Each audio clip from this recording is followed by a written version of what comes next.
네, 안녕하세요. 문교TV가 돌아왔습니다. 와. 네, 지난번 중간과제물 영상도 많은 분들이 확인해 주셔서 감사드리고요. 오늘은 저희가 기말과제물 내용을 말씀드리려고 하는데, 지금 화면에 세 분 교수님만 보여서 아쉽다 하시는 분들, 네, 실망하지 마시고, 네, 저희 과제물이 있는 게 저희뿐이라서, 네, 그래서, 네, 저희가 왔습니다. 네, 그러면, 오늘 기말 과제물은 먼저 남기현 선생님께서 한번 소개를 해주시려고 하는데요. 남기현 선생님 하면 또 저희 문화교양학과 그 과제물의 양대산맥 이준석 선생님과 네, 남기현 양대산맥으로 문제가 길기도 하고 문제를 이해하는 게 너무 중요한, 그래서 많은 학부님들께서도 제가 지역대학에 가시면 그 두 분 과제물에 대해 많이 물어보시기 때문에 네, 오늘 아주 네, 명쾌한 상쾌한 네, 설명 부탁드립니다. 네. 안녕하십니까. 방금 소개받은 남기현입니다. 네. 제 과제는 지금 제가 이번 학기 때 세 과목을 담당하는데 세 과목 모두 과제물입니다. 그래서 근데 제 과제물에서 학우님들 아시는 학우님들도 계시겠지만 제 과제물에서 가장 중요한 것은 문제를 명확하게 읽으시고 그 다음에 과제 지시사항을 좀 맞춰서 작성해 주시는 거거든요. 그렇게 해 주시면 어렵지 않습니다. 굉장히 쉬운 문제일 거고요. 그래서 먼저 하나하나씩 한 과목 한 과목씩 이렇게 알아보면요. 먼저 1학년 학우님들 역사의 현장을 찾아서 과목입니다. 역사의 현장을 찾아서는 크게 두 문제가 됩니다. 크게. 그래서 첫 번째는 교재를 참조해서 아래 문제에 관해서 각각 서술하시는 것. 그러니까 요약 문제입니다. 아마 제 과제를 하셨던 중간 과제물을 하셨던 학우님들은 아마 익숙하실 겁니다. 같은 형태입니다. 그러니까 첫 번째 문제는 고려 수도 1번에 이제 두 문제가 들어가는 겁니다. 각각 10점씩 해서 20점 만점이 되는 거고요. 첫 번째는 고려 수도 개성의 성립과 변천 과정을 설명해 주세요. 두 번째는 이육사의 작품과 항일운동의 동지였던 윤세주와의 관련성을 설명해 주세요입니다. 자, 이거는 문제가 어려울 수도 있죠. 하지만 우리 교재에 나와 있습니다. 그래서 이 두 문제는 반드시 교재만을 보시고 쓰셔야 됩니다. 그래서 개경과 관련된 거, 그 다음에 이육사와 관련된 부분이 어느 교재 어느 장에 있는지를 먼저 확인하시고요. 그 다음에 제가 말씀드렸던 개경의 성립 변천 과정, 그 다음에 윤세주와 이육사의 관계를 다룬 부분이 그 교재 내에 있습니다. 그러니까 요것을 읽고 이제 요것을 읽고 요약을 해주시면 되는 겁니다. 그래서 요약은 A4 용지 반장, 그러니까 17에서 20줄 정도로 작성해 주시고요. 그 다음에 문제 작성하신 다음에는 보신 부분, 참고하신 부분에 그 교재의 범위를 각 문제 끝에 적어 주셔야 됩니다. 그렇게 하시면은 좋은 점수 받으실 수 있을 겁니다. 그러니까 반드시 반장 그 분량을 지켜주시기를 부탁드립니다. 그런 과정에서 학우님들께서 여러 번 보시면서 중요한 부분을 이제 거기에 넣으시게 되겠죠. 그렇기 때문에 반드시 분량도 지켜주시고 문제에 잘 적어주시면 되겠습니다. 요약 중간 과제물 다들 해보셨을 테니까 잘 하실 거라고 생각됩니다. 그리고 두 번째는 이제 답사기를 작성하시는 건데요. 그러니까 교재를 참고하여 자신이 거주하는 주변 지역을 답사하고 답사기를 작성하는 것입니다. 이거 제가 자주 내는 문제인데요. 우리 교재를 보시면 학우님들, 그러니까 하나의 주제가 있으면 그 주변 지역에 있는 어떤 유적이라든가 유물이라든가 이런 것들을 하나하나씩 설명하는 걸 보실 수가 있습니다. 그러니까 제가 이걸 원하는 거는 어떤 학우님들께서 사시는 거주하는 지역이 있잖아요. 그 주변을 이렇게 보시면서 거기에 역사적인 장소 그리고 유물 이런 것들이 뭐가 있는지를 점검을 하시고요. 그 다음에 요거를 반나절 정도로 동선을 짜시는 겁니다. 보러 가장 그렇게 동선을 짜신 다음에 거기를 보시는 거죠. 그런 다음에 이제 답사기를 작성해 주시는 겁니다. 그래서 들어가야 될 거는 제가 밑에 1번 동그라미 1번부터 5번까지 적어 드렸는데 요 내용이 다 들어가셔야 됩니다. 그러니까 답사 지역을 소개하셔야 됩니다. 내가 여기를 왜 선택했는지, 그 다음에 답사 계획, 내가 언제 갈 건지, 어떻게 갔는지, 뭐 버스를 타고 어떻게 갔는지, 걸어서 갔더니 몇 분이 걸린다든지, 뭐 이런 것들 있잖아요. 이런 것들을 적어주시고요. 그래서 제가 예를 들었지만 서대문구의 역사 유물이다 그러면은 유적지 세 군을 정하시면 됩니다. 근데 여기서 선생님들이 되게 궁금하신 게 유적지가 굉장히 크고 막 이런 곳만 이렇게 생각하시는데 그렇지 않고요. 유적지라는 거는 예를 들어서 뭐 전설이 내려오는 뭐 돌, 그 다음에 전설이 있는 뭐 우물 이런 것도 다 해당되거든요. 그러니까 걸어가시면서 보실 수 있는 것도 다 해당이 됩니다. 그러니까 이런 것까지 해가지고 한번 반나절 안에 한 세네 군데를 본다 이렇게 생각하시면 될 것 같아요. 그래서 이런 것들을 적어주시면 됩니다. 답사를 언제 갔는지, 경로는 어떻게 가는지 확인해 주시고요. 그리고 일정에 따라서 이제 답사하신 곳의 유적지, 그다음에 유물 등에 대해서 조사도 하셨고 직접 보셨으니까 그거에 대한 이제 감상이 있겠죠. 그거에 대해서 적어주시고요. 그 다음에 이제 열심히 답사를 하셨으니까 나 다른 데도 한번 가보고 싶은데 뭐 이런 생각이 드실 거라고 믿습니다. 그렇기 때문에 향후 답사해보고 싶은 지역을 한번 서술해 주시면 됩니다. 그래서 과제로 제출한 답사기 내용과 좀 연결되는 거. 내가 여기 가봤는데 아까 방금 말씀드렸던 거 전설이 되게 신기하더라. 요 바위에 무슨 전설이 깃들어 있더라. 근데 다른 옆 동네 보니까 그런 게 또 있대더라. 그럼 여기를 한번 가보시고 싶은 계획을 한번 연관해서 작성해 주시면 되겠죠. 그 다음에 이제 마지막에는 답사, 이거에 대해서 굉장히 많이 질문을 해주시는데요. 마지막에 답사를 다녀왔음을 증명하는 증명사진. 예. 그러니까 이거는 얼굴이 나오셔도 되는데, 그러니까 제가 절대 초상권이나 이런 거 활용하는 건 아니고요. 그러니까 얼굴이 안 나오셔도 되거든요. 그러니까 손이나 이런 것들, 손을 이렇게 하셔도 되고, 티켓 가져가셨으면 티켓 이렇게 봐주셔도 돼요, 같이. 그러니까 이런 식으로 이렇게 사진을 첨부해가지고 해주시면 되고요. 사진이 용량이 커가지고 못 올리겠다.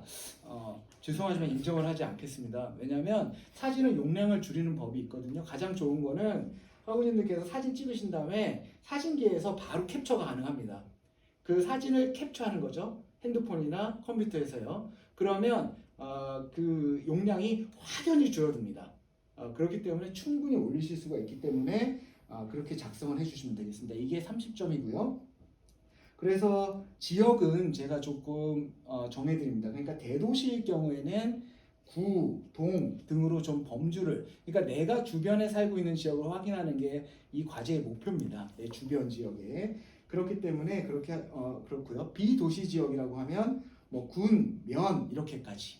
그래서 우리 교재 같은 경우 보면은 간포에 대한 그 현장 답사가 있죠. 그러니까 간포읍 적산가옥 길을 찾아서. 그러니까 그럼 간포 길을 이렇게 쭉 가다 보면 적산가옥들이 되게 많아요. 꽤 있고요. 그 거리가 있고요. 그러니까 그런 곳들을 하나씩 이렇게 보시고 설명해 주시는 방식이면 아주 좋습니다.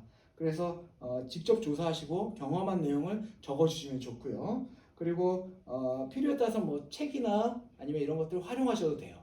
그런데 그거를 활용하셨으면 반드시 출처를 적어주실 것 이렇게 꼭 요청을 드립니다. 그러니까 이렇게 생각하시면 됩니다. 학우님들 편안하게. 제가 이거는 뒤에 4학년 학우님들 과제도 마찬가지인데요. 학우님들 보통 어디 여행들 많이 가시잖아요. 여행들 많이 가시고 어디 가족들과 어딜 가신다 그러면 어떤 과정을 겪는지 한번 생각해 보시면 됩니다. 맨 처음에 내가 어디를 가야겠다, 가보고 싶다. 분명히 지역을 정하실 거고요. 그 지역이 어떤 곳인지 아마 조금 조사를 하실 거예요. 내가 여기를 왜 가고 싶은지 어떠니까 좋다. 막 이런 거 조사하시잖아요. 그런 겁니다. 그러면서 그런 거를 조사하시는 거고, 그리고 거기를 가려면 내가 비행기를 타고 간다, 버스를 타고 간다, 걸어간다. 분명히 조사를 하실 거거든요. 뭐 네이버 지도라든가 카카오맵 이런 거 다 활용하시겠죠. 그런 겁니다. 그런 다음에 가본 다음에 이게 뭐가 좋았어 이러면서 가족들이나 친척분들한테 막 소개시켜 줄 거 아니에요. 거기 내가 가봤는데 너무 좋아 너무 좋아 막 이러면서. 그쵸? 그러니까 그런 것들입니다. 그게 소감이에요. 그 다음에 그리고 다음에 내가 여기 가봤으니까 다음에는 내가 해외로 한번 가봐야지 뭐 이런 거 생각도 하시잖아요. 그러니까 그런 것들. 그 다음에 마지막에 가시면은 여행 가시면 다 사진들 찍으시잖아요, 그렇죠? 그러니까 그 사진도 그런 측면에서 하나를 찍어주시는, 그러니까 하나의 여행 계획이라고 생각하시고 적어주시면 참 감사할 것 같습니다. 그러면은 좋은 결과가 있으실 거고요.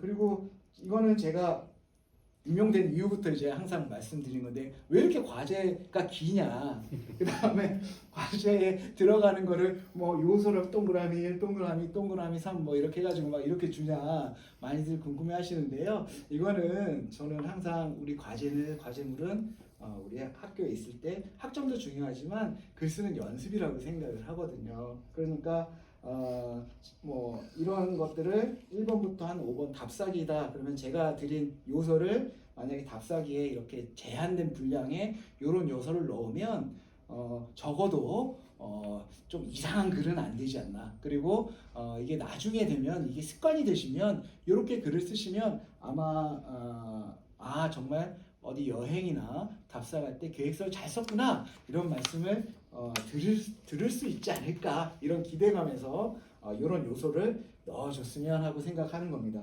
학우님들 졸업하신다면 절대 뭐 제가 뭐 이런 5개를 넣어주세요 이런 말씀을 안 드리니까요. 이런 걸 한번 연습해 보시면 좋겠습니다.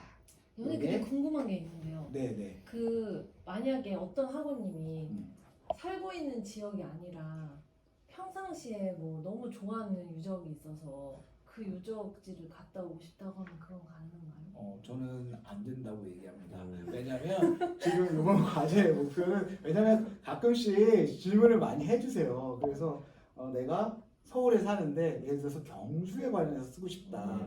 그러면 제가 그거는 조금 죄송하지만 서울 지역으로 써주세요 그럽니다. 왜냐하면 서울 지역 내에서도 내가 마포구에 살고 있다 그러면 마포구에 관련된 걸 좀 써주세요 이렇게 얘기하는데요, 말씀드리는데요. 그 이유는, 제가 그렇게 말씀드린 이유는 내가 살고 있는 지역을 먼저 그 주변에 뭐가 있는지를 파악하자, 이게 또 중요한 과제의 목적이기 때문에 내가 살고 있는 지역, 내가 살고 있는 동네에 어떤 장소가 있고 그게 역사적인 현장이 내가 살고 있는 곳과 굉장히 가까운 곳에 있다는 거, 특정한 지역만이 아니라 내가 살고 있는 주변에도 정말 많은 곳이 있구나. 그래서 내 지역에 대한 관심을 좀 더 환기시켜 보는 것, 이게 목적이기 때문에, 그래서 항상 경계를 역사의 현장을 찾아서 같은 경우는 서울 대도시 같은 경우는 구동, 그 다음에 비도시 같은 경우는 군면, 이렇게까지 제가 좀 정해드립니다. 군면까지요?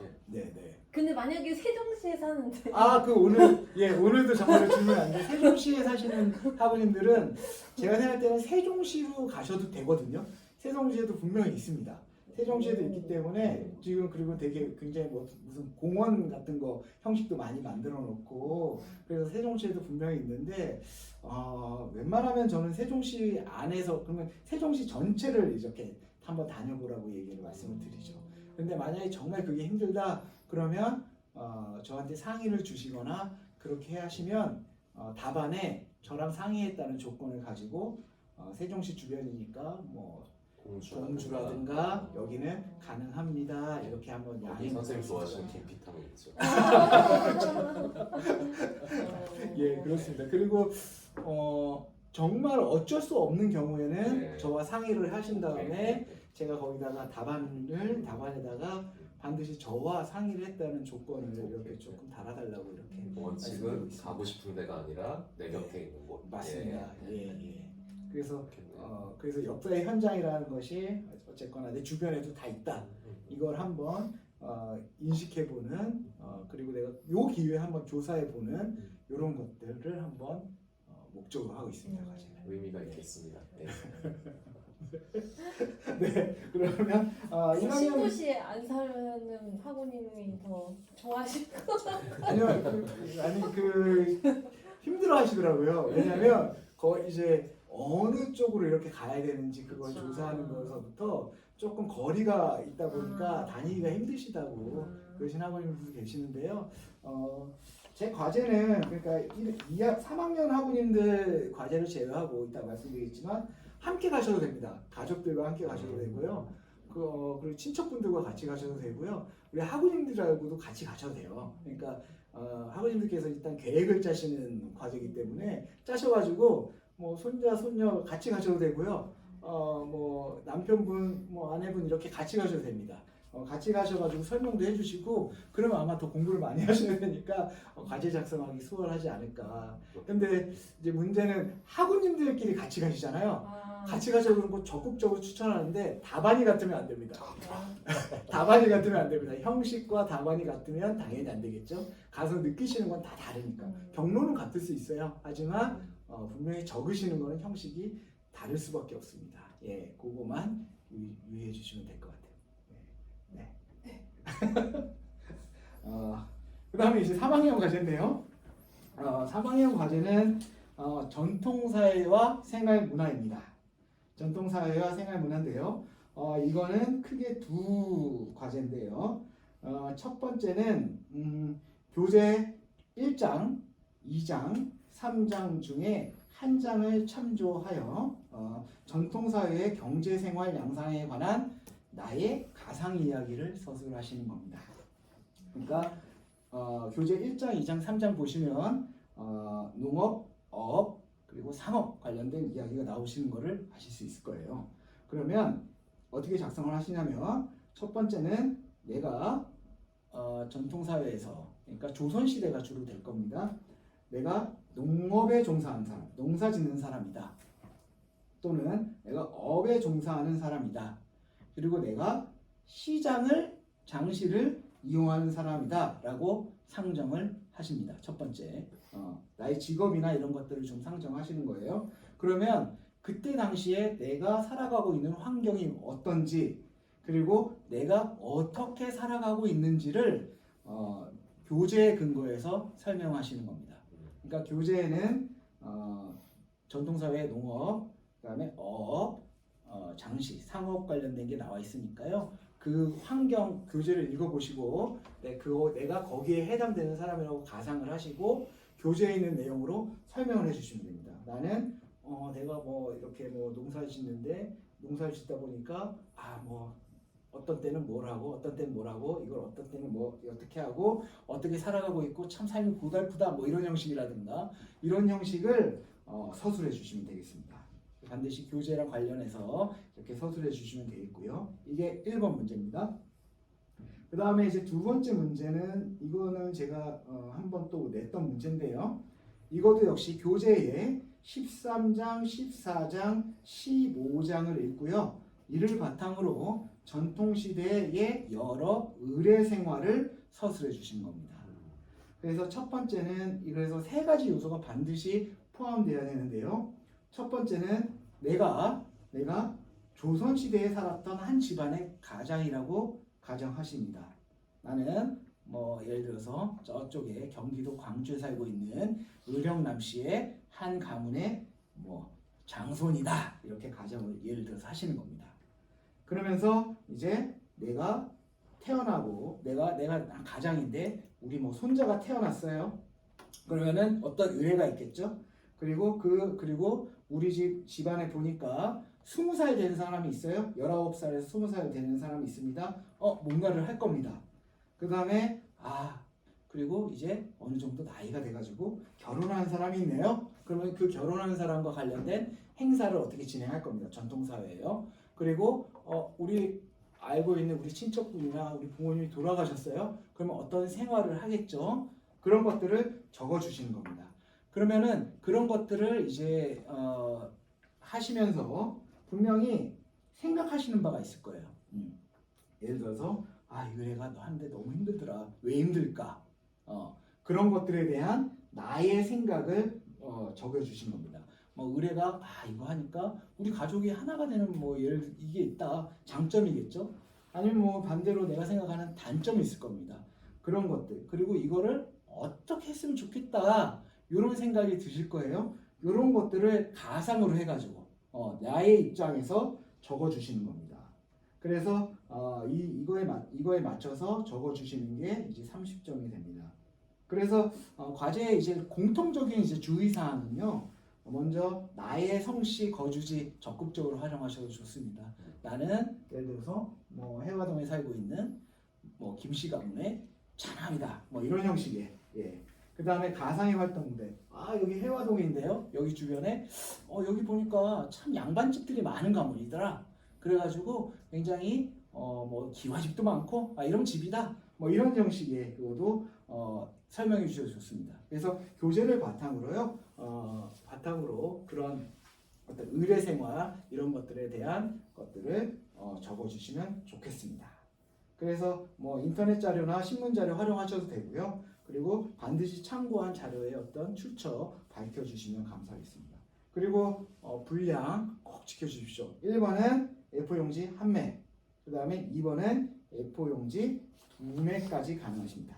그래서 분량은 두 개 합쳐서 3매에서 3.5매로 맞춰주시면 되겠습니다. 그래서 결론은 1번 문제는 제가 동그라미 1번, 2번 해놓은 요소를 포함해서 A4 1매 35줄에서 40줄, 그 다음에 2번 문제는 제가 말씀드린 1번 동그라미 1번에서 3번 그거가 포함돼서 A4 2매 70줄에서 80줄 정도로 맞춰서 적어주시면 좋은 결과가 있으실 겁니다. 네. 교재 적극적으로 활용해 주시고요. 네, 선생님 근데 말씀 중에 그 가상현실이라고 가상의 네, 네. 어떤 상황이라고 하니까 그래서 시대가 시대인 만큼 자꾸 AI 그런 예. 좀 그런 플랫폼들이 떠오르는데 이게 당연히 학우님들이 그런 챗GPT나 이런 거 활용해서 교재 내용을 이렇게 넣어놔서 여기서 조선시대 가상의 누구를 만들어서 스토리 이러면 안 되시잖아요, 그렇죠?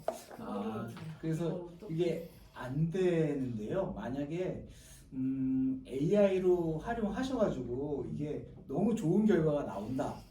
그러면은 저는 괜찮다고 생각합니다. 그런데 보통 역사나 이런 쪽에서는 아직 굉장히 약합니다. 그러니까 제 결론은 사용하지 말라는 거죠. 사용하지 않는 게 좋다. 그리고 왜냐면은 지금 AI라는 게 다들 아시겠지만 많은 데이터가 축적돼야 되는데 지금 연구하시는 입장이나 이런 쪽에 많이 말씀을 들어보면 역사 쪽에서는 역사적인 어떤 그런 사례나 이런 것들이 굉장히 약하게 들어간다는 거죠. 그러니까 이게 가상현실로 구현해도 이게 실제적인 내용과 좀 다른 내용으로 답안이 작성될 확률이 굉장히 높다. 그렇다면 제가 이렇게 보면 의심을 할 수밖에 없다. 그러면 의심이 가는 순간 점수는 당연히 떨어질 수밖에 없는 것이고 분명히 허점이 존재합니다. 그렇기 때문에 제가 생각할 때는 그거를 고민하시는 것보다 학우님들께서 A4 한 장 아니면 A4 두 장을 직접 적으시는 게 교재를 보시고 참조해서 적으시는 게 훨씬 더 시간 절약도 되시고 그리고 마음도 편하실 거고 그리고 좋은 점수도 받으실 수 있을 거다. 저는 그렇게 믿습니다. 네. 저도 약간 혹시 그런 마음을 먹으시는 분들이 있을까봐 일부러 그렇죠. 그러신 것 같아요. 그래서 AI라는 거가 참 좋은 활용 툴이기도 한데 이게 답안을 작성하시면은 아무래도 이게 조금 허점이 보이는 게 사실입니다. 아직까지는요. 그렇기 때문에 그런 점을 조금 생각하신 다음에 내가 AI를 정말 열심히 공부해가지고 그걸 활용해서 뭘 하고 싶다. 거기에 전념하고 싶다. 그러시면 모를까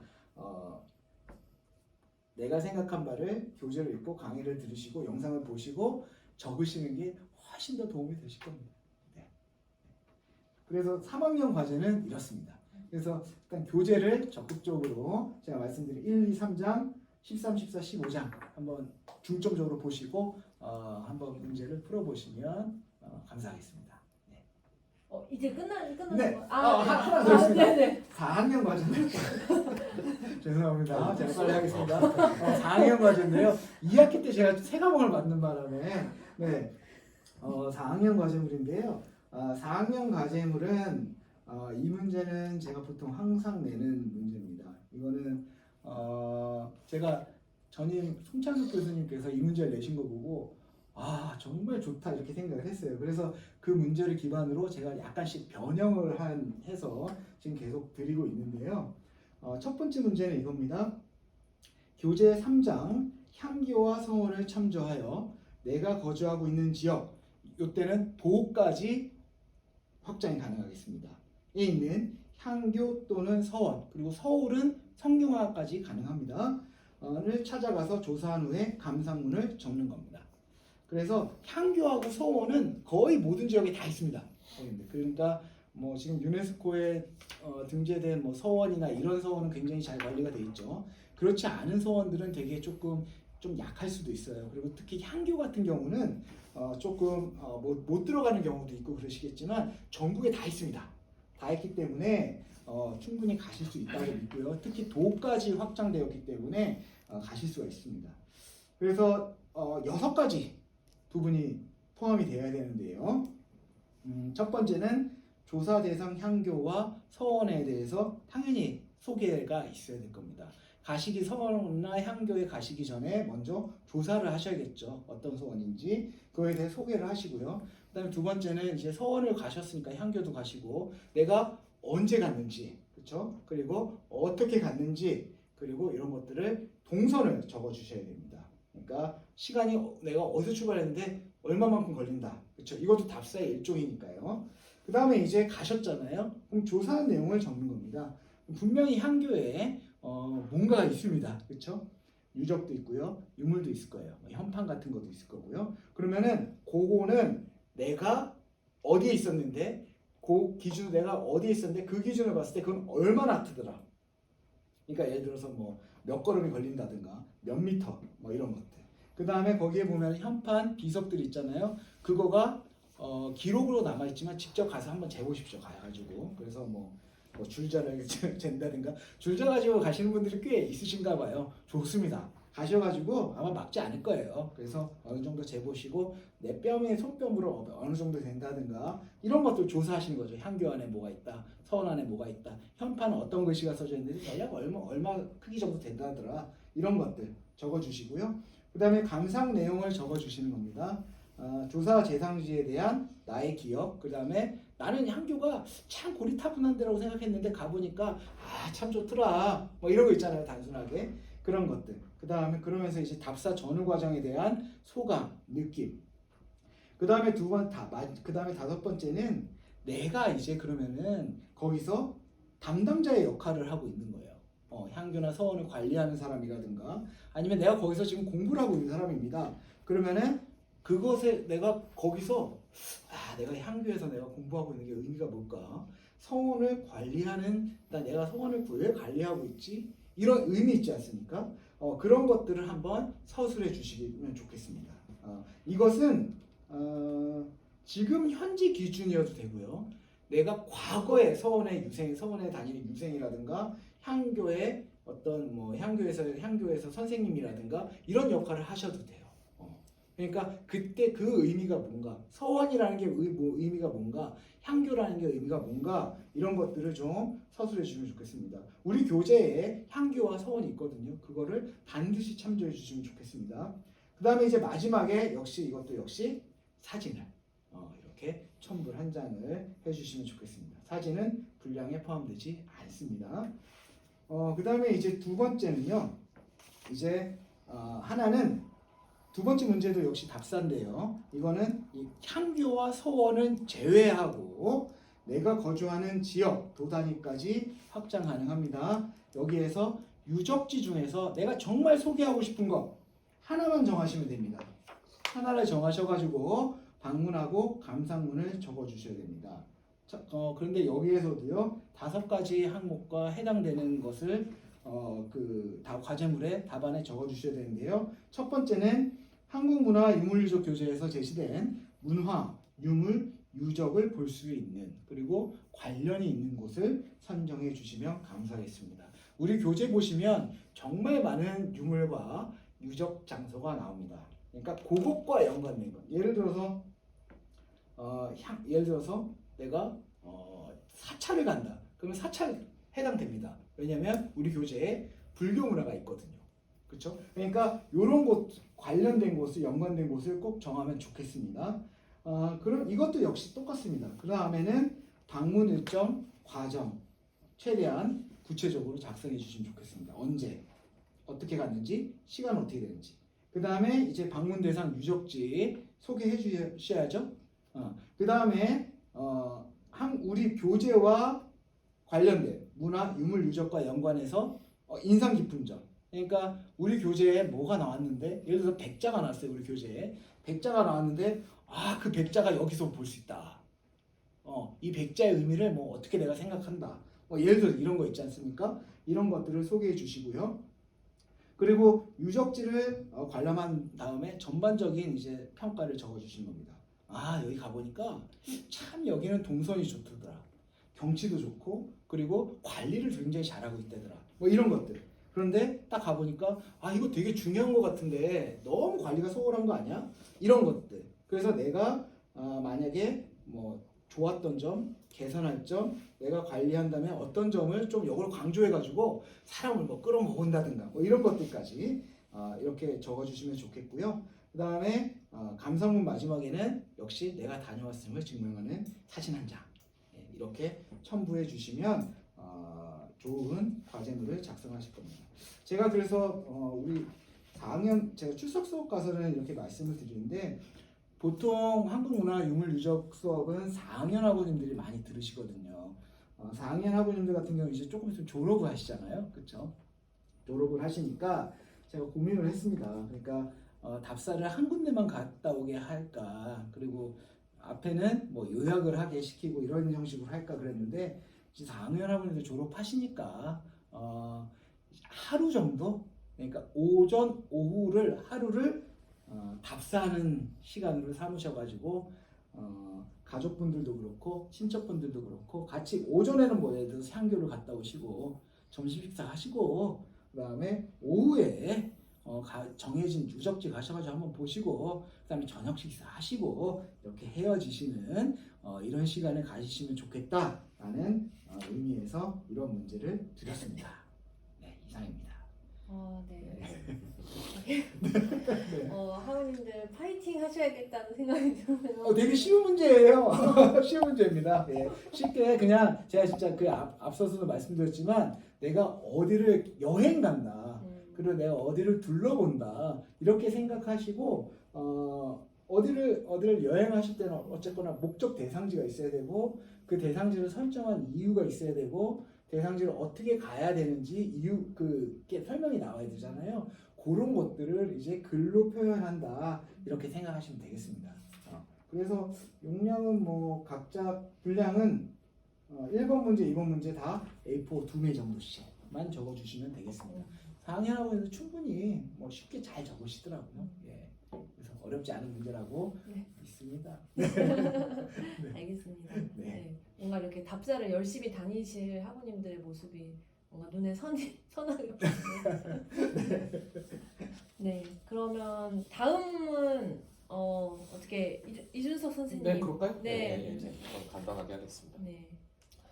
안녕하세요, 이준석입니다. 제 과제물, 기말 과제물은 이제 두 과목이 있는데요. 또 철학의 이해, 그다음에 세계의 종교입니다. 철학의 이해 먼저 하겠습니다. 문제, 이제 두 문제예요. 첫째는 교재와 강의 8장을 공부하고 고대 그리스 아테네 정치에 대해서 공부를 하신 다음에 그 핵심을 요약해서 A4지 2.5매에 서술하시는 겁니다.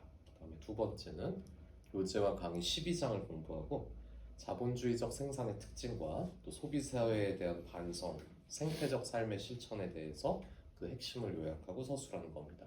이건 A4지 2매에 두 쪽에 이렇게 작성을 하시면 됩니다.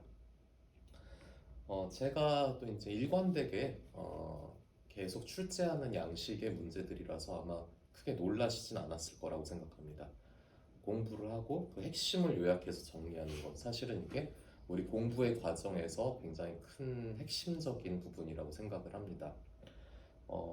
가장 좋은 그런 평가 방법은요, 물론 선생님들마다 좀 기준이 다르겠지만 과제를 하면서 공부가 되는 그런 문제들이라고 생각을 합니다.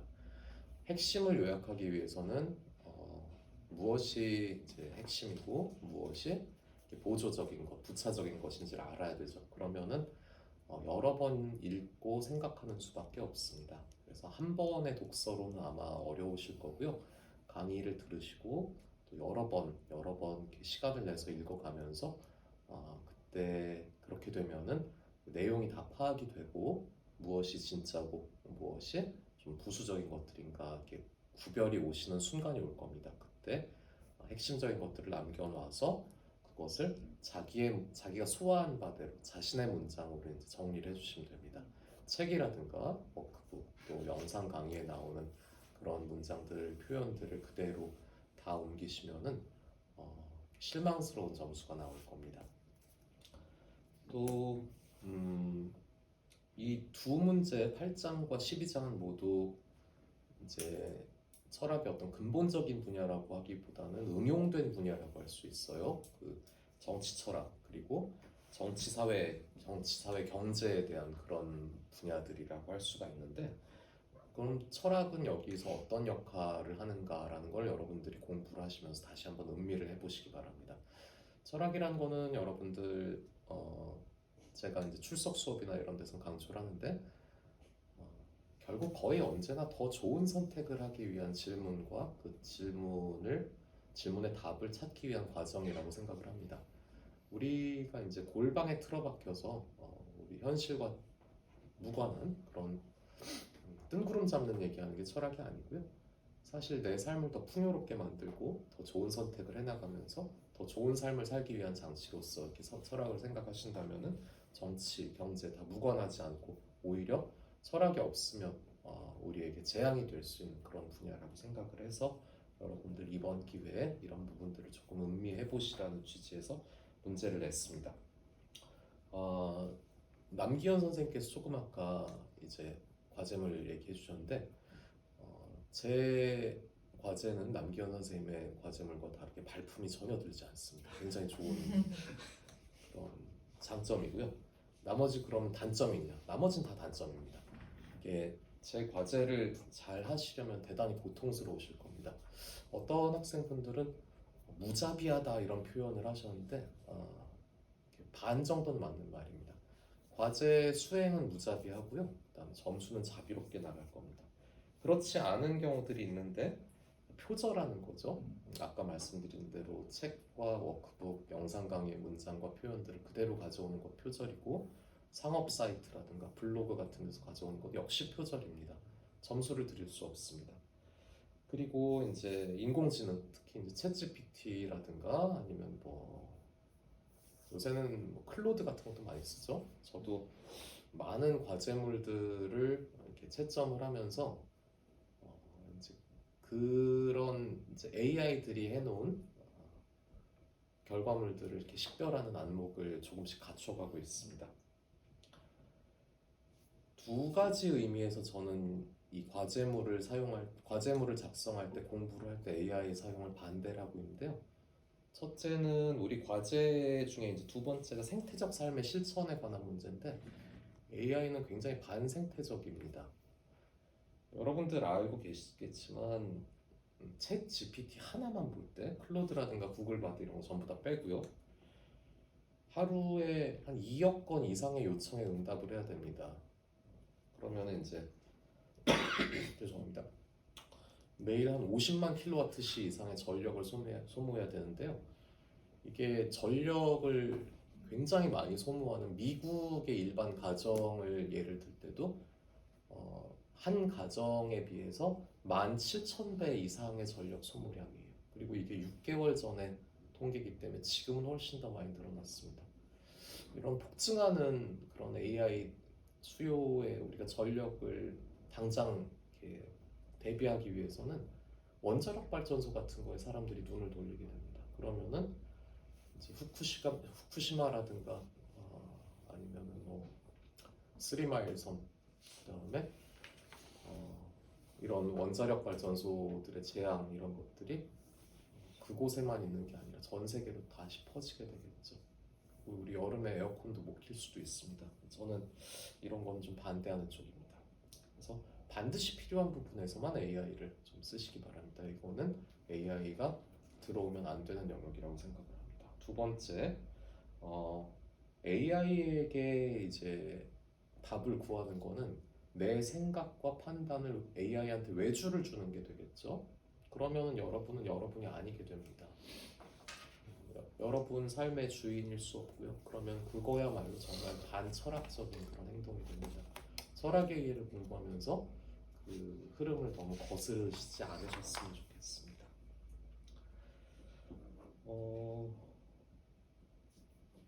일단 핵심 내용을 잘 요약을 하면은 여러분들이 그 내용을 마음속으로 또 머릿속으로 잘 이해를 하실 수 있을 거라고 생각하고 이런 과제를 냈습니다. 세 개의 종교 역시 크게 다르지 않습니다. 몇 가지 종교의 특징, 핵심적인 부분들을 잘 요약하고 서술하는 겁니다. 어떤 개인적인 판단이라든가 어떤 여러분들의 평가 이런 것들은 넣지 마시길 바라고요. 이렇게 분량을 잘 조절해서 이렇게 기준에 맞춰서 또 마감 전까지 잘 내시길 바랍니다. 사실 창작의 고통이라는 거는 거짓말입니다. 그런 거 있지 않아요. 마감의 고통만 있습니다. 그러니까 시간 안배를 잘 해서 마감 전에 잘 올리시길 바랍니다. 감사합니다. 네, 선생님 되게 간결하고 임팩트 있게 말씀해 주셔서 네, 저도 잘 들었습니다. 그 발품을 팔지 않아도 된다는 말에 갑자기 눈이 번쩍 뜨이는 와 좋다 이런 느낌이었는데요. 네. 고통이 더 있을까요? 발품까지 팔게 하면 좀 큰일 나요. 근데 그런 거 듣고 나니 좀 제가 반성이 아니라 좀 죄송해지는 게 저는 발품도 팔아야 되고 그리고 고민도 하셔야 되는 그런 과제물이라서 제가 이번에 이번 학기에 처음으로 신설한 동시대 예술산책 그 과목은 기말을 과제물로 운영을 하는데 남기현 선생님의 그 장문의 그 과제 질문을 보고 제가 큰 감명을 받아서 보이시죠? 지금 저도 아마 받아보고 깜짝 놀라셨을 텐데 장문의 그 문제와 아주 디테일한 그 뭐를 적어주세요를 넣었습니다. 네, 자 그러면 첫 번째 문제는 제가 생각했을 때는 가장 제 문제 중에서 평이한 문제인데요. 그 제가 이제 이 동시대 예술산책 안에 뭐 음악이나 미술이나 연극 이런 내용이 다 들어가거든요. 근데 그 중에서 미술에 관련된 문제를 하나 내면 좋겠다라고 생각을 했습니다. 그래서 그 미술을 원래는 제가 고민한 거는 제 과목에서 사실은 그냥 가서 감상문을 제출하는 문제를 굉장히 많이 제가 내고 있는데 이거는 그렇게 하기보다 직접 가시진 않아도 되지만 문제가 뭐냐면 살고 있는 지역의 미술관 하나를 선택합니다. 그리고 최근 1년간 그 미술관에서 열린 전시들이 어떤 전시인지 한번 리플렛이나 그냥 제목이나 홈페이지에 나온 자료들만 보고 그러니까 안 가보셔도 돼요. 그걸 바탕으로 이 미술관은 왜 이런 전시를 할까라는 고민을 한번 해보는 건데요. 그래서 제가 가로치고 너무 고민되실까봐 어떤 관객을 대상으로 하는지 어떤 장르를 다루는지 이런 등등을 작성하실 수 있다 적었습니다. 그래서 제가 한번 학생의 마음을 지금 과제를 해봤습니다. 제가 지금 서울 영등포구에 살고 있는데 제가 영등포구에는 안타깝게도 미술관이 없기 때문에 가까운 관악구에 서울대학교 미술관이 있거든요.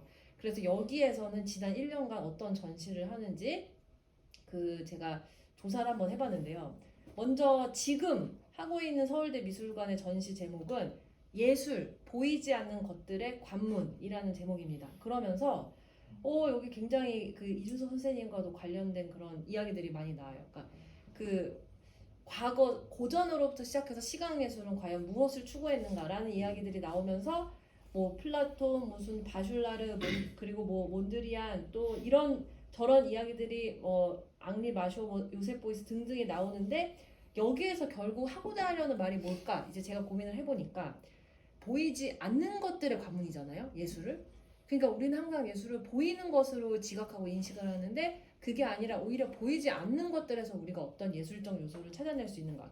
사실은 이거를 여기에 적힌 어떤 내용들을 잘 읽다 보면 요새 한창 이론적으로 유행인 신유물론이라거나 그런 정동 이론이라거나 이런 것들을 예술의 차원에서 소개하는 전시라는 거를 알 수 있었는데요. 그런 점에서 이 미술관이 바로 전에 8월까지 했었던 전시의 제목은 미적 감각입니다. 그리고 이 미적 감각에 대해서 전시를 해보겠다라고 하면서 여기에서도 우리의 미적 감각이라고 하는 걸 두 개의 어떤 이론적인 걸 제시해요. 하나는 데카르트가 성찰론에서 말한 감각에 대한 것, 또 다른 건 들레즈가 감각의 논리라는 책에서 말한 감각에 대한 두 가지를 가지고 오면서 그 미적 감각이라는 게 무엇일까라는 걸 질문하는 다양한 작품들을 이렇게 선보이는데요. 자, 이런 1년의 전시 그 주제를 보면서 우리가 느낄 수 있는 건 아 이게 과연 지역 주민을 위한 미술관인가? 음. 상당히 내용이 좀 추상적이고 난해하고 예술 그 자체를 다루기 때문에 오히려 서울대 미술관이라고 하는 어떤 그 독특한 위치, 그러니까 꼭 지역이 관악구에 있다 그래서 관악구민이 온다기보다 오히려 조금 서울대를 방문한 다른 어떤 일로 온 학술과 관계된 관계자들이라거나 또는 서울대 학생들이라거나 대학원생들이라거나 교직원들이라거나 이런 사람들이 조금 더 예술의 이론적인 측면을 궁금해하는 사람들을 위해 그 기획된 전시가 상당히 많다 이런 점을 알 수 있었습니다. 그래서 1번 문제는 직접 가보시지 않더라도 이런 것들을 통해서 그 미술관이 왜 이런 전시를 했을까? 그래서 이 미술관은 지역사회 안에서 어떤 기능을 하고 있을까를 찾아보는 바로 그 전시가 되겠습니다. 그 문제가 되겠습니다. 네, 그리고 두 번째 문제. 이게 제 과제에서 가장 고난이도의 문제인데요. 그 교재 6장이 사운드 아트에 대한 내용으로 구성이 되어 있고 사운드 아트라고 하는 건 우리가 꼭 뭐 제가 피아노를 친다거나 뭐 바이올린 연주한다거나 이런 게 아니라 우리 주변의 소리가 다 음악의 재료가 될 수 있다라고 접근하는 문제입니다. 그래서 이 문제는 학우님들이 직접 사운드 아티스트가 되는 걸 목표로 해서 이 문제의 내용이 이거죠. 내가 녹음하고 싶은 주변의 소리를 2분간 녹음하고 질문에 응답하는 건데 저도 이게 제가 학생이라고 생각하고 2개의 소리를 녹음을 해봤습니다. 한번 여기 계신 분들께 어떤 이 소리가 어떤 생각을 하게 하는지 한번 여쭤볼게요. 첫 번째 소리인데요. 거기 잘 들리시나요? 네. 활주로. 활주로요? 활주로 아니에요. 네, 선생님은 무슨 소리 같으세요? 뭐 튀기나? 튀기는 거 아닐까? 잘 모르겠는데 짐작이 잘 안 가네요. 버스 정류장? 버스 정류장 소리입니다. 버스 정류장. 네, 제가 네. 항상 그 연구실 출근할 때 종로 5가역에 내려서 여기까지 걸어오는데 네. 그 걸어오는 저희 출근길을 한번 녹음을 해봤습니다. 근데 생각보다 우리가 도시에 살면서 소음 속에서 살아가고 있는데 네. 이제 그런 거를 이제 잘 경험하기가 어렵거든요. 그래서 이런 거를 첫 번째 소리 녹음해봤고 두 번째로도 이제 녹음을 해봤는데 맞춰야죠. 네 이거는 이거 맞추실 수 있을 것 같아요. 자. 이정호 선생님이신데요? 이정호 선생님이신데? 네. 맞습니다. 맞습니다. 네 지난 토요일에 있었던 어떤 저희 학과 두 동문회 행사에 가서 제가 명예 교수님이 이정호 교수님이 다른 게 아니라 이 학과가 어떻게 만들어졌는지에 대해서 말씀하시는 그 부분을 제가 이제 한번 녹음을 해봤는데 자 그러면 이제 학우님들 생각에는 이런 생각 하실 수 있어요. 제가 이 과제에서 이 소리를 녹음하라고 말씀드렸고 대신 파일을 저한테 첨부해서 주실 수 없다 보니 아주 디테일한 제가 질문들을 적었죠. 왜 소리를 녹음했고 이 소리는 나 어떤 관련이 있고 소리를 들은 다른 사람은 어떻게 감상하길 원하냐라고 이제 말씀드렸는데 그러면서도 아마 학우님들 입장에선 이게 도대체 예술과 무슨 상관이 있냐라고 생각하실 수 있어요. 그래서 제가 오늘 이런 것으로 어떤 음악을 만들 수 있는지도 들려드리려고 합니다. 그래서 이것도 지금 학우님들이 여기에도 이렇게 저처럼 녹음한 소리를 음악의 재료로 활용한 음악을 제가 들려드릴 건데 이게 누구의 어떤 소리 같은지도 한번 생각을 해보세요.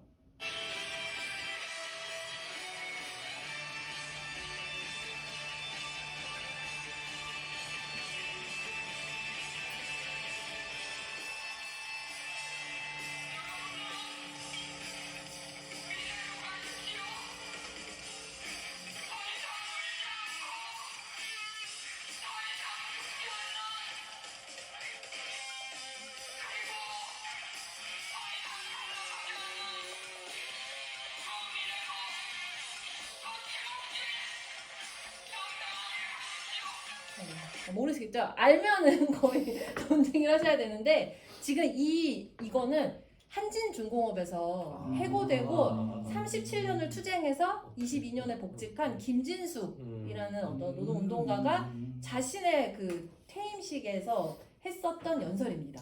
근데 이 곡은 단편선 순간들이라고 하는 홍대 인디밴드가 만든 음악 만세라고 하는 어떤 곡인데 이 사람이 좀 사회적인 활동을 많이 하는 그런 음악가라서 자기가 음악 만세인 세상을 만들고 싶다라고 했을 때 이제 김진숙 이 위원을 찾아가서 당신의 연설문을 자기가 샘플링해서 그래서 재밌게도 이 곡은 그냥 일반 대중 가요지만 가수가 없어요. 그러니까 이 곡에 한해서는 노래를 부르지 않고 이 김진숙 위원의 연설문만을 이제 모티브로 해서 음악을 만든 거죠. 네, 그래서 이렇게 우리가 그냥 주변의 소리를 녹음한 것들이 얼마든지 이 음악의 소재가 될 수 있다는 걸 제가 한번 경험해 보시면 좋을 것 같아서 네 문제를 했는데 근데 너무 난해한 아니 좋아요. 네, 좋은데요? 네. 뭐 우리가 할 거 아니니까 좋아요. 아니 근데 저도 당장 이분을 녹음하려고 하니까 너무 고민이 되는 거예요. 네. 우리 애들 우는 소리를 녹음할까부터 시작해서 뭐 새 소리를 녹음할까 뭐 많은 고민하다가 사실은 이제 학우님들께도 팁을 드리자면 가장 일반적으로 사운드 아트에서 활용되는 녹음된 소리는 자연의 소리죠. 사실 뭐 파도 소리, 뭐 바람 소리 뭐 그런 건데 저는 일부러 좀 그렇지 않은 것들을 한번 녹음을 해봤고요. 자 그리고 세 번째 문제 이것도 제가 노트북을 가지고 온 이유입니다. 이것도 좀 새로운 그러니까 이게 동시대 예술인데 예술 산책인데 학우님들이 산책을 과제분을 하면서 산책을 못 하시면 안 되니까 제가 그래서 뭘 해야 산책을 하실 수 있을까 너무너무 고민을 하다가 조은희라고 하는 전자음악가 한국의 전자음악가가 있는데 이 사람이 코로나 시국에 가상 공간에서 우리가 산책을 해보는 어떤 그런 프로젝트를 만들었거든요. 그래서 학우님들 어차피 확인해 보실 거니까 한번 이 선생님들께서 학우님의 입장이 돼서 한번 해보시면 되겠습니다. 네, 그래서 잠깐만요. 소리가 확인하는 거고. 네, 자 이렇게 사이트에 들어가면 설명이 있고요. 슬슬 이제 뭐 어떤 파도 소리가 나오죠. 네. 그래서 이게 이렇게 네 가지의 그 그림이 있는데 그 화면에 보이는 네 가지의 그림이 다 각자 다른 음악의 세계로 우리가 여행 산책을 나가는 겁니다. 네, 그래서 하면은 첫 번째 행선지는 버드른이라는 걸로 이제 간다고 하고 그럼 이제 우리나라 전통 민요 중에 하나인 이제 버드른을 다 함께 이제 들어보는 겁니다. 그래서 제가 주로 이제 노래가 나오는 부분을 이런 식으로 네. 가상 공간에서 지금 선생님들이 산책을 하고 계시는 거죠. 산책이라기보다는 약간 우주 유령 같은 그런 기분인데. 네. 그래서 이렇게 네, 저희가 다 했다고 치고 예. 자 했다고 치면 자 다음으로 이동하시겠냐? 네. 그럼 두 번째로 이제 이동을 합니다. 그래서 팬데믹의 시대에 가상의 뭐 신으로 가자라고 하면서 이제 이번에는 근데 제가 아까 차 소리 녹음했는데 그런 배경 하에서 배경으로 시작을 했다가 어떻게 선생님 이거는 산책하시는 기분 나세요? 위에서 뭔가 이렇게 날아가면서 내가 드론이 돼서 그런 기분인데. 그래서 이것도 우리 전통 소리인데 국악을 좋아하시는 분인가? 맞아요. 예. 저는 서양 전공이긴 한데 네 그리고 이렇게 하면 또 두 번째 산책을 간 다음에 세 번째 자 여기서부터 마치 이제 옛날에 그 이휘재가 나온 그 어떤 예능 프로그램 보면 자 지금 당신의 선택은 하고 묻잖아요. 그런 것처럼 선생님 그쪽 세대였어요? 되게 나이 많으시네. 저는 모르겠는데요. 예. 어떤 말씀하시는 겁니까? 잘 모르겠는데. 예. 모르시나? 그래서 한번 저를 한번 선택해 보시겠어요? 숨 쉬어. 뭘 한번 해볼까요? 우리 파도 한번 볼까? 네. 몰랐네. 그러면 여기서도 가상 공간입니다. 또 나와가지고 또 이제 소리를 하고 근데 참고로 지금 4개의 소리가 나오는데 우리가 잠깐 들으면 다 그게 그거 같지만 지금 4개가 완전히 다른 지역의 민요들이에요. 하나는 버들, 하나는 산타령, 하나는 기나리, 하나는 새타령이라서 완전히 다른 거고 그래서 이제 선택을 하고 나면 이제 마지막으로 다음으로 이동하겠냐고 하면은 아까 선택하지 않은 마지막 행선지라고 하면서 지금 이게 좀 이렇게 평화로운 네 자연 배경으로 또 지금 여러 가지가 섞여 있습니다. 배경은 자연이고 자연의 소리도 있는데 잘 들어보면 전자음악 사운드도 있고 네, 이게 우웅 하는 거 전자음악 사운드고 거기에다 이제 사람이 노래도 하고 네, 그래서 이 난해한 음악들을 네, 들으신 다음에 이제 학우님들이 답해야 될 게 4개 노래 중에 뭐가 가장 흥미로웠는지 이걸 드라마로 치면은 약간 첨단 정연이 느낌이에요. 그리고 실제 공간이 아닌 가상 공간이었을 때 감상이 어떻게 달라지는가를 말씀하시는 거고 마지막 그래서 이렇게 3개의 문제가 하고 마지막 4번째 문제가 제가 또 이제 그 남기현 선생님, 이준호 선생님 이 과제물의 양대 산맥을 한번 모방해보는 느낌으로 교재 중에 이제 인상 깊었던 장을 골라서 좀 핵심 내용을 요약하시는 문제로 냈습니다. 제가 너무 걱정이에요. 너무 어려워하실까봐. 어떠세요? 동시대 예술 강행군으로 산책 말고 완전 무장 행군 뭐 이런. 정말 다행히 아직까지는 그렇게 아주 뭐 이렇게 문의가 많이 오는 거가 많이 안 오고 있죠. 네, 그래서 문의조차 못 하고 있는 거예요. 그러면? 어떡해. 근데 굉장히 명확하게 말씀해 주셔가지고 그러시는 것 같은데요. 저는 지역을 확 도면은 도가 어디까지냐 이렇게 질문도 있고 왜냐면 아까 말씀드린 오늘 세종인데 세종이면은 좀 애매하지 않냐 이렇게 질문도 있고 근데 굉장히 명확하게 말씀해 주셔가지고 이렇게 하신 것 같고 문제가 되게 새로우니까 되게 흥미롭게 하시는 학우님도 많으실 것 같아요. 예. 근데 동시대 예술을 조금이나마 이 앉은 컴퓨터 앞에서 조금이나마 경험하셨으면 좋겠는 마음에 제가 고민을 하다가 재밌을 것 같아요. 네, 그런 것들을 흥미롭고. 네, 학원 난해하다기보다는 조금 우리 전통 과제물에 비하면 조금 전위적일 수도 있는데 그게 꼭 이제 난해한 건 아니겠죠? 네. 좀 다뤘으면 괜찮아요. 학우님도 분량도 되게 좀 관심 있으실 것 같은데. 네. 네. 분량은 다 해서 3쪽 반인데요. 아, 좋다. 네, 분량이 그렇게 네. 길지 않고요. 그리고 제가 아주 구체적인 질문들을 다 달았기 음. 때문에 이 질문에 답만 하셔도 네. 충분히 분량을 채우실 수 있는 문제이고 그냥 이제 이거 네, 녹음을 이제 뭘 하느냐 이제 그거가 아마 고민이 되실 텐데 뭐 아무거나 하셔도 되겠습니다. 네. 그래요. 네. 그러면은 다른 과목 선생님들은 혹시 그게 없나요? 우리 과제물들이? 이번 학기에 네. 그 정주현 선생님은 취미야 예술 그 아무튼 교양 과목에서 과제물이 네. 있으시고 네. 김재영 선생님도 독후감이시고 이유찬 선생님 없으시고 진보 선생님 없으시고 네.